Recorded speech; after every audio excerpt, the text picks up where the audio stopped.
I did not know in the that. Belichick era. Yeah. They had not taken a receiver in the first round in the Belichick era, so he made history. I did not know that. Yeah. And, I mean, does he fit well in New England? The thing is, I think, well, obviously the Patriots need any receiver they can get because they are very thin at receiver. They have Julian Edelman, and then, the local bagger boy. I mean, the ghost of Demaryius Thomas. So, We'll see if he's a ghost. Wrong side of 30, torn Achilles. I mean, we've seen this before. I mean, Breakout year coming. no. Reggie Wayne went there. Everybody thought he was going to happen. I don't think Reggie Wayne played down for the Patriots because it was just over. And I like Demaryius Thomas. I hope it's not over. I hope it works for him because he seems like a good guy, good receiver. His prime wasn't long enough. Yeah, it was unfortunate. He was a good receiver, and I mean, but wrong side of 30, Achilles injury, doesn't look good. But I think the Patriots also need speed on the outside, maybe a little bit in receiver. But I mean, N'Keal Harry's not bad. It's just, and it's not like it's drafting this guy's bad. It's not like they can't find a guy in the 5th or 6th round. I mean, well, they catch passes. As long as they don't waste. Tom Brady. Yes, system quarterback Tom Brady. I mean, obviously one of those picks in like the 6th round is reserved for Hunter Renfrow. But obviously, yeah, because it's like New England Patriot.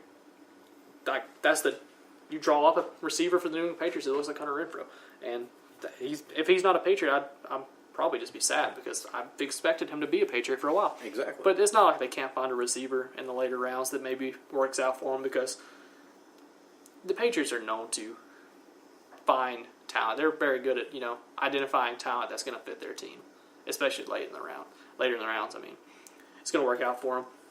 And I know that's all for the first round. Let's move on. The big news really today, though, for today's round, because we did have rounds 2 and 3 today, was the Josh Rosen trade. We did talk about it a little bit, but he is traded to the Dolphins for a 2nd-round pick, which ended up being Isabella, a slot receiver going to the Cardinals, the Cardinals selected afterwards, and then a 5th-round pick in 2020. I don't think that's a whole lot for Josh Rosen. No. It's like how you drafted 10th overall. For a future franchise quarterback, that's not a lot. I mean, they were wanting the 1st-round pick, and understandably so, but you're probably only going to get a 2nd and 3rd, but the fact they only get 2 picks from it, I feel like they maybe could have got more. I feel like maybe they could have got more a couple weeks ago if they wanted to. If they knew that's what they were going to do, I don't know why they didn't go ahead and do it. Yeah, I mean, if you knew it's one of those things that, like, people are like, well, there's no reason they couldn't. They could keep Josh Rosen with Kyler Murray because he's going to be cheap. Would you want to do that? But that's going to make a bad quarterback room. That's just asking for bad tensions, Because Josh Rosen already has a bad attitude. And he's said the right things so far. He's made, I understand it's a business, but at the same time, it's like, hey, you wasn't good enough, last year. Yeah. And now we're going to bring in your replacement. That's not good for him. So, I mean, I don't know. I mean, I hope Josh Rosen's fine. I know last year, even though he went 10th, there was a lot of people saying he had the best mechanics of any quarterback in the draft. Right. I mean, it was kind of a deeper quarterback draft last year, and you had Allen and Rosen and Darnold and Baker Mayfield, and you even had Lamar back there. So, I mean, you had several quarterbacks, and so it was kind of a decision on who was the best of the bunch there. But some people said he might have the best mechanics overall. So, maybe we don't know. They are, in a way, prospects still, but I hope it works out for him in Miami. We'll find out, of course. And then Andy Isabella. I mean, I do like the Cardinals' pick, though, from Andy Isabella. At least you got a somewhat decent receiver. They got someone to help Christian Kirk and Larry Fitzgerald. Yeah, and, Kyler Murray, of course, too, but I think it's fine. So we'll find out. And another big news I had is the Jaguars got Jawan Taylor in the 2nd-round, pick 3. And this is a guy some people thought would go in the top 10 picks in some instances to the Jaguars. And they waited a whole round, basically, got him in the 2nd. So, I mean, offensive lineman, that's pretty good. And that, brings us to the next guy, which is, while Jawan Taylor was incredible, I think the next one's pretty cool, too. And the fact that most people thought Drew Lock was going to go 10 overall to the Broncos. They traded back. The Steelers jumped up and, took Devin Bush, correct?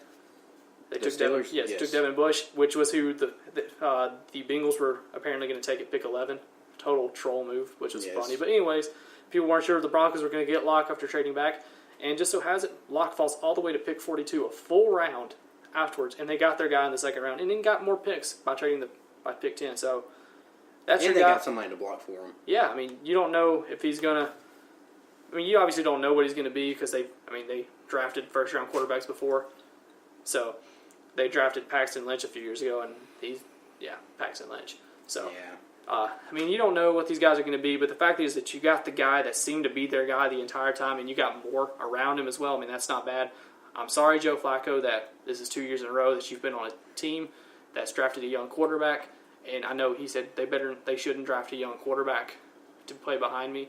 Whatever, I wouldn't like that. But guess what, Joe? You're getting old, so teams got. I think Joe will start all year though. I think Drew Lock might have the. That would be the Mahomes best. thing going That's on. the best situation for a young quarterback, though. I think it's better for young quarterbacks to come in and sit a year or two. Yeah. Like I don't.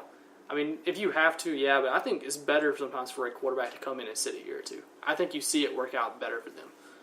Sometimes when you force a guy into action too early, you can stunt their growth. No, yeah. I mean, especially like hopefully Josh Rosen can recover from running for his life in Arizona last year, essentially. Yes. So I mean, we'll find out. Of course. Let's see here. What else we got for us in the second and third rounds? Greedy Williams falling all the way. That's 46. Right. We talked about this. Like I said, middle of the second round. He also predicted the Browns to win the Super Bowl next year. Because they are. They're going 16-0. They definitely are. Yeah. We'll definitely have a NFL predictions one day. Ooh, Chile. I don't know if the Browns will go 16-0, but the fact that Greedy Williams did fall in the middle of the second round was pretty, 11-5, baby. was great for them because that's their first pick. And most people had a first round grade on him, and you get him in the middle of the second round. You shore up that defense, which is already pretty good for the most part last year.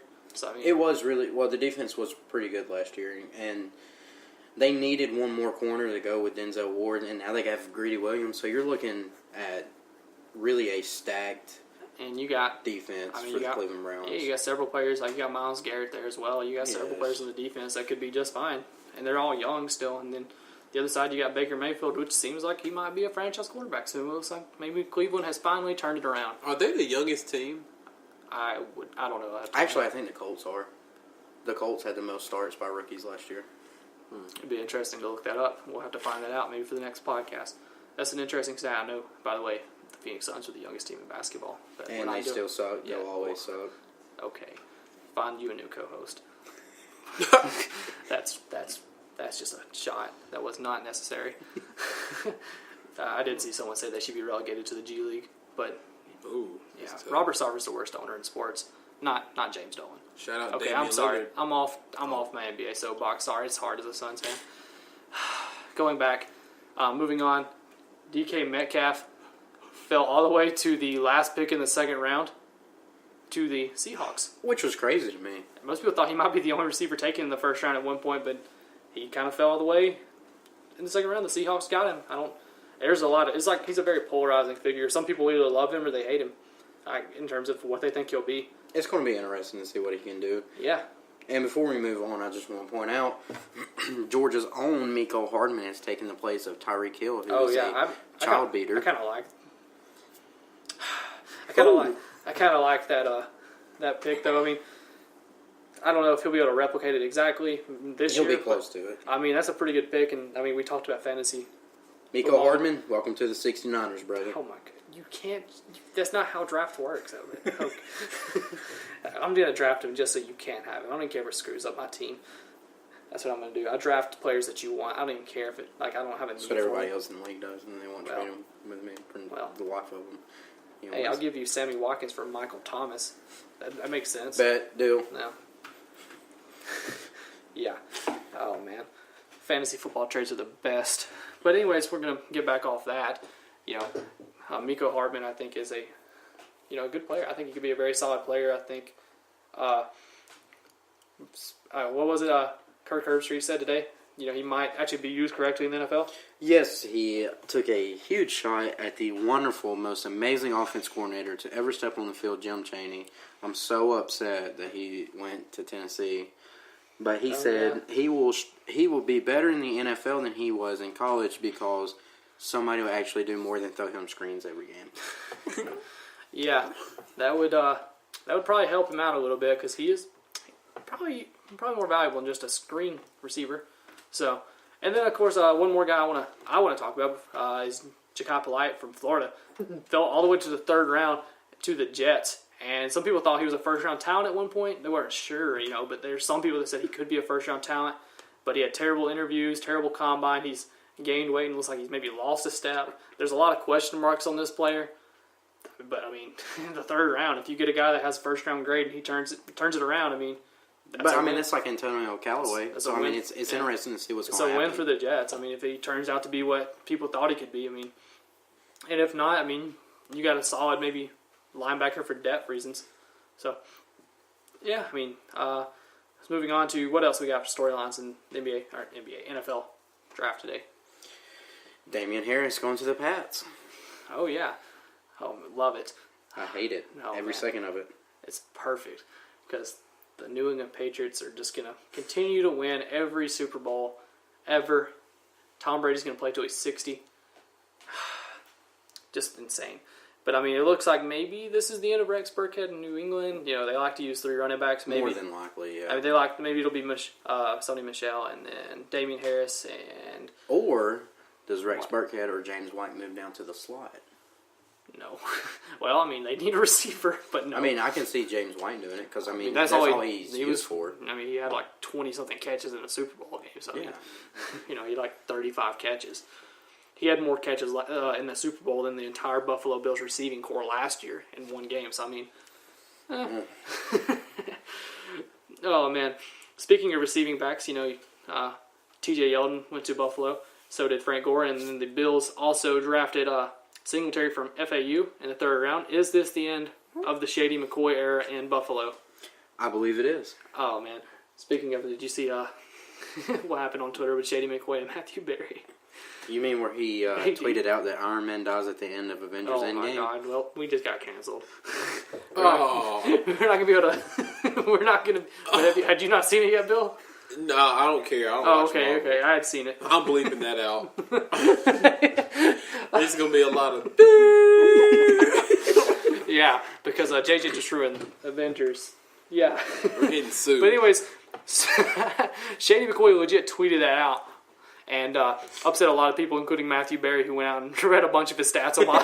It was so funny. I did If see you that. haven't seen it, just go look at Matthew Berry's Twitter account and find about what he said about Shady and how awful he was last year because he was so mad at Shady McCoy. It was so funny. But it looks like it's over. You had Singletary and Yeldon and Gore. And, I mean, T.J. Yeldon looks like maybe he's going to be the lead back in Buffalo if Shady's out.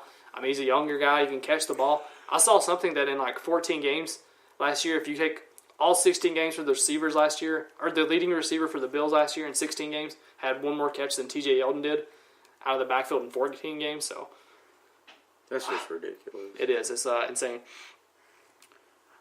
See here. Last one I got here is Will Greer going to the Carolina Panthers in the 3rd round. Did they draft Cam's replacement? Maybe just insurance for Cam Newton because that shoulder. I mean, obviously there's question marks. I see Cam moving on very soon from Carolina. Really? To where? It's going to be interesting to see, but Oh. I think he's leaving.